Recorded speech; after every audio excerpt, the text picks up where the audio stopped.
جب cases merit پر نہیں ہوں گے تو اس طرح کے اقدامات ہوں گے۔ میں آپ کو ایک خبر پڑھ کر سناتا ہوں، میرا سورس ہے سیاست.pk۔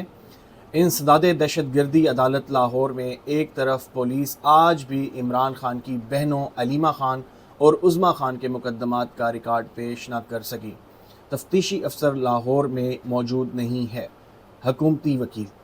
دیکھیں، اگر کیس میرٹ پہ بنتا نا تو اس طرح کی یہ غیر حاضریاں نہ ہوتی، لیکن کیونکہ عمران خان جھک نہیں رہا، عمران خان ڈیل نہیں کر رہا، وہ اپنی عوام کے لیے کھڑا ہو گیا ایک جگہ پہ، اس نے کہا ہے کہ میں کسی بھی صورت بکنے والا نہیں ہوں، جھکنے والا نہیں ہوں، تو لہٰذا اس کی بہن کو، اس کی فیملی کو کاؤنٹر کرو، وہاں سے عدت جیسے کیس بنا دو، وہاں سے ان کی بہنوں کو ٹیکل کرنے کی کوشش کرو۔ لیکن دیکھیں، ایسے سسٹم ایسے کسی صورت چلا ہی نہیں سکتے